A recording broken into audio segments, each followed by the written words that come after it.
We're doing a pen comparison. Illustrations by me. So today I'm gonna draw, some of you thought it was a good idea for me to compare a couple different pens. So I have a fountain pen, a technical pen, a fineliner, and a dip pen. I'm going with the glass dip pen because I like to use them a little bit more. They scratch the paper a little less, and it freaks me out when the pen scratches the paper, which is another reason I don't usually use the technical pen, but that's okay. We're going to do all of them today. I'm going to put them all in this drawing, just one drawing with all of the pens. We'll talk about them. Now, just as a quick channel update, something I just wanted to let you know I'm doing. When I do vlogs, when I don't draw, I'm going to try and still maintain every Monday doing a drawing video. That's my goal. But if I'm going to add a second video, it's hard. I don't have a whole lot of time to add a lot of extra drawing, 3-4 hours of drawing and then editing all that. So I usually do like a vlog type thing where I'm just talking to the camera. And when I do that, I'm going to put it into a new list called a podcast list. Now, if you have YouTube Music, you can look up the podcast. It's called Pete Doesn't Know Anything About Art podcast. That's what it's called. And you'll see a picture of me, and that's what it'll look like. During the podcast, I'm going to talk about art. Mostly art. Just talk to you about art stuff. It's in the drawing videos that I'm going to talk about random nonsense like I usually do as I'm drawing something. But in the podcast, it's just going to be about art. Just that's how it is. And who knows? It could grow bigger. I may interview some people. I may interview you. You have no idea. You might be recorded right now. It's a reverse recording. You watch the video and it records you. But I might do a FaceTime, Skype thing, Zoom, whatever you do with things, and just do video chat thing and interview some of you. That may be something that happens. If you think that's a good idea, let me know down below. In the meantime, just wanted to let you know, if you go on the channel, there'll be a tab there for podcasts. You just click on that. Right now, there's like 11 of them or something, or maybe more. I don't know. There's at least 10, but it's not designed to be a podcast. I just took some other vlogs and turned them into podcasts, just marked them as a podcast. In the future, I'll be doing it more in like a podcast format. I'm not wearing the stupid headphones and having the mic in the shot. I don't know why people do that. They do other YouTube videos all the time where they don't have a mic in the shot and they're not wearing headphones. And all of a sudden, when they call it a podcast, they have to put the headphones on and put the mic right in the shot. I just don't understand that. I'm not going to do that. We'll see. Maybe I will. But I'm going to try and keep it on art. That's going to be the podcast so that you can see it without watching the video if you want. There's a little switch if you have YouTube Music, just audio only. And if you ever feel like you would like some company while you're drawing, you could just go into the podcast and click play and just play all the podcast episodes right in a row. And it's like I'm right there with you, annoying the crap out of you while you try and draw something. So, alright, enough of that. Let's get into this. Alright, so quickly, I want to talk about, just very quickly, the differences between some of these. Now, this is just a fineliner, and I used a little bit of a thicker one. This is, you can't see that. This is a 0.7, okay? So when you make lines with this, you can make very even lines that they're all the same width very easily with this. You can also, see that one got a little thicker. If you push a little harder, it comes out a little bit thicker than those. If you tilt it, you get a thinner line. If you have it more upright, you can get a little bit more of a thicker line. Well, that one didn't even change. You can get more of a thicker line. The pressure can change versus doing it very light, and you can get a much lighter line. So you can have some variation with a fineliner. It just depends on what it is. Now, if I used a smaller size, okay, this is a 0.25. So on the 0.25, if I do it light, I can get very fine lines. And then if I push a little harder, you see, you can still get some variation there. So with fineliners, because the nib is there, and when you push hard, you actually bend the nib a little bit, and it causes it to have a thicker line. Because you do that, you can have some variation with a multi-liner. So that's just a benefit, in my opinion. It's a benefit to having a multi-liner over something like a technical pen. Now the technical pen, I actually found one of these that'll work. That's amazing. So, and this is, I probably haven't drawn with this for about a year at least, and it actually works. I'm very happy about that. I'm actually excited about it.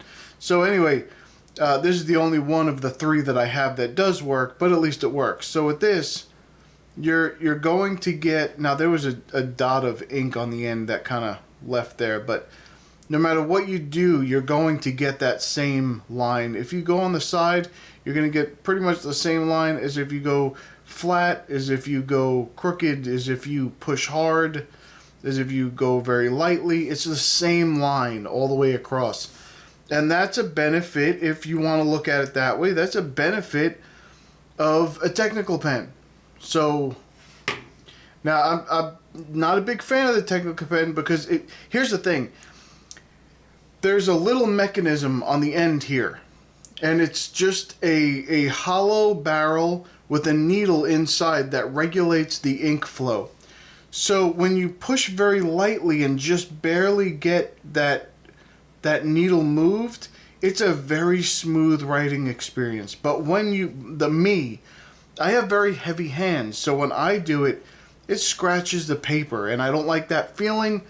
It bothers the crap out of me. So when I use this, it forces me to go much lighter than I normally would. Now fountain pens are a little different. You can get, there's a split here in this nib. It's where the ink flows through, and you can get a lighter line or a little bit of a thicker line as the nib flexes open a little bit.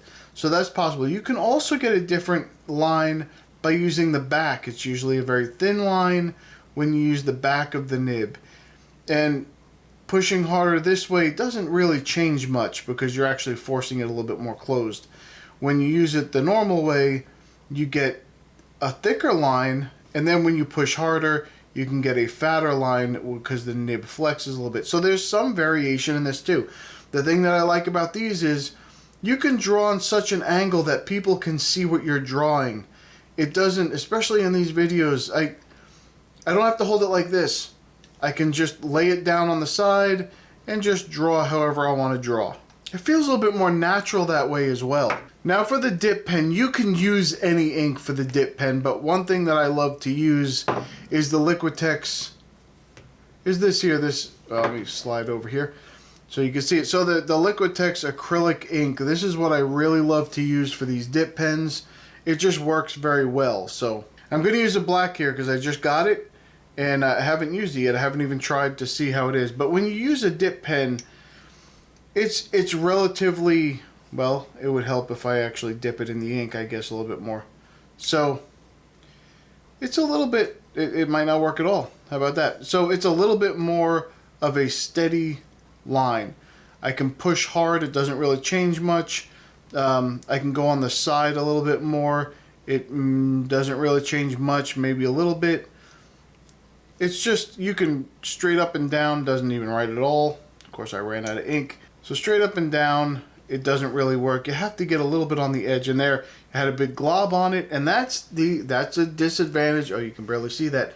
So that's a disadvantage of having a dip pen, is that it will do that to your drawing sometimes when you're drawing. Now, because I usually draw abstract stuff, I don't mind. I don't mind doing that at all, but and if I was going to fill in an area, that would be a great thing to do, and then I could easily fill in that area, dab off a little dot of ink on there, and then just fill in the area, and that's fine.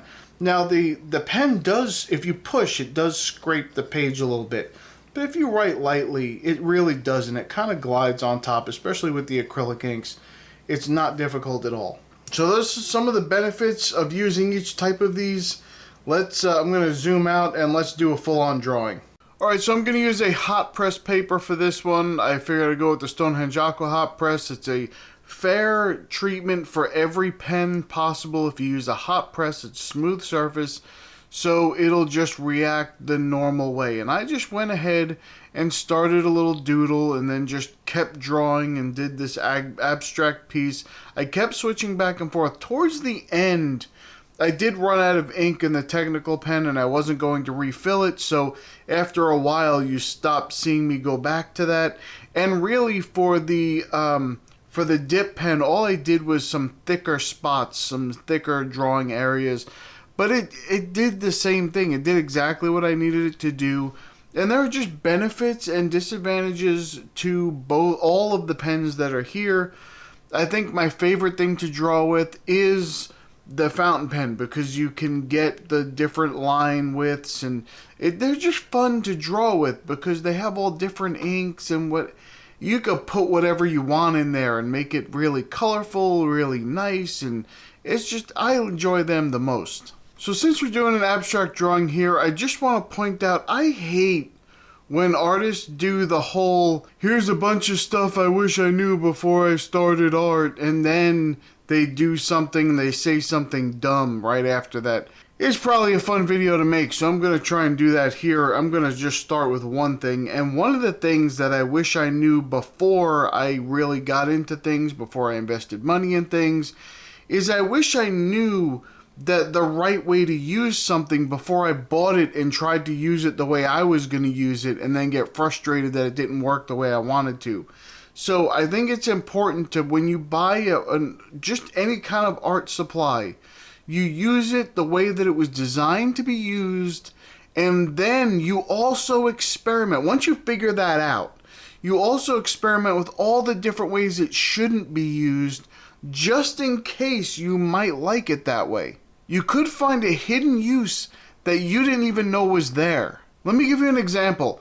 When I first started using gouache, I used it the way it was supposed to be used. I would use it wet on the palette at first, and then I would do something with it and build it up, the layers, and make it look nice. And then I started using it the way it was not intended to be used, and used thin washes, and then built up the layers that way, instead of putting it on thick, because they say, oh, you're supposed to take gouache and put a little bit of water in, just enough so it's like a lotion or a cream or something like that, and use it like that. But I decided to use it as, I said, well, let me see if I can use this as a regular watercolor and dilute the crap out of it and just make it very watery and put that on and then build up my layers, because they will still sit on top. You just get a little bit thicker each time, and it works. It's a wonderful experience to try, but that's not how most people use it. But then I went and said, you know what? I wonder if I can just use the white gouache and use my watercolor, mix it into the white gouache on the page, and make my own gouache, because I spend a lot of time with my palette trying to figure out the colors that I like.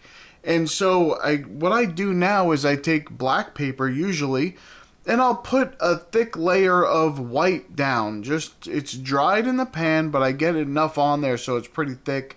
Put down a thick layer of white in a shape, and then I add watercolor on top of that and make my own gouache color using that. And it gets a very uneven, but very natural looking gradient that comes out on top. So you're not supposed to use it like that. At least that's not how it's intended to be used. I'm not saying that there's any hard, fast rules about it. That's not how it's intended to be used. But that's how I use it. That's how I like to use it. And so I experimented with it and found a way that I really love to use it. But if I would have used it like that in the beginning, I probably would have been pretty frustrated with it, trying to do the normal, if you look at a class or a lesson on how to use gouache, and I would do it like that, I would be frustrated because I wouldn't get the result that they were getting in the lesson. So I'd be a little frustrated with it. So first I learned to use it the way that they told me to use it, and then I threw all that out the window and used it, just experimented, used it however I wanted, and I found different ways that I enjoyed using it. So let me know down below, have you ever gotten a product that you thought, oh, I'm supposed to use it this way, and you tried, you got frustrated a little bit, but then you realized, oh wait, I'm supposed to use it this way, and then when you did, you realized, oh, it works pretty good actually, and then you experimented again and still tried to get it back to the way that you wanted to do it because you're stubborn, just like me. Well, I guess they were right, that was fun to do that, but I might not do any more of those in the future. Okay, so I want to answer a question now. Sometimes I cannot start a piece when I have a very clear picture in my mind because I'm afraid of not producing something as great as I imagine it. Does this ever happen to you? Now, I understand this question very well. I'm a perfectionist when it comes to many things in my life. I like order and rules and guidelines so I can measure my success and just look at my efforts and say, okay, I can do better, or I did well, or whatever the case is. But when it comes to art, my biggest challenge and my greatest appreciation of art is that I can give myself permission in this one area of my life to absolutely suck. It used to affect me a lot. I used to be hesitant. It used to paralyze me. I used to want to draw something and I wouldn't, or I wanted to paint something and I wouldn't. It would take me forever to get started. I was worried about messing it up and feeling bad about it. Then I realized if, I don't have the skill to pull this off, it's okay. So I just had to change how I think about it. Now I jump right into it knowing that I might not do well with it. But it's okay, it's just my first try. And doing my best is at least better than not doing it at all, because I need to learn how to do it. You can't learn how to do something unless you mess it up a few times. Now, I know I do a lot of abstract art here on the channel, but I still drew other things. And there's still ideas I have in my head. Even if in the abstract stuff, I still have a picture in my head, maybe of a texture or of a section of a drawing or something. And I don't know how exactly to go about creating it. This piece, I had no idea. Had no idea, no picture in my head of what I was going to do. And I just started doing something, and then I just turned into this. But I just give myself a lot of do-overs before I really tear into myself about anything. Look, the only way to learn is to experiment and do it and mess it up sometimes and figure out, oh, that wasn't the best way to go about this. Let me try it again and do it this way. That's how everybody learned to do. If you're self-taught at all, that's how you learn to do anything that's self-taught. That's just how it works. You unless you have someone telling you, okay, now draw this line, now draw this line, now put it right there and put it right here at this angle and make sure you do it. Unless you have someone doing that, you have to give yourself permission to fail at it, and don't worry if it doesn't come out exactly the way you want. Take that picture and redo it, and do it 100 times if you have to get it the way that you want in your head. And if you still can't figure that out, maybe it's a technique that you're not doing. Look at different techniques that other people do. Go find a picture that has a certain technique that you like to do. Follow that artist. Watch them create some art and say, oh, that's how they create that kind of effect. So now I know how to do it. And then you're still going to mess it up when you try it. Don't worry about that. Just practice it a few times and you'll get it. You'll eventually get there. It's just a skill you have to develop. That's all it is. So if you don't get it right the first time, that's okay. You're not at the skill level yet. Just keep developing it, you'll get there. So thumbs up the video if you're going to get a new art supply and use it the way you're not supposed to use it because you're stubborn, and then not even start to use it because you're too nervous to get started because it's not going to match the picture in your head. You need some therapy if that's you, but that's okay. That's why we're here. That's why we talk to each other, because we're all in therapy together. If you would like to join our community, go to illustrationsbypete.com.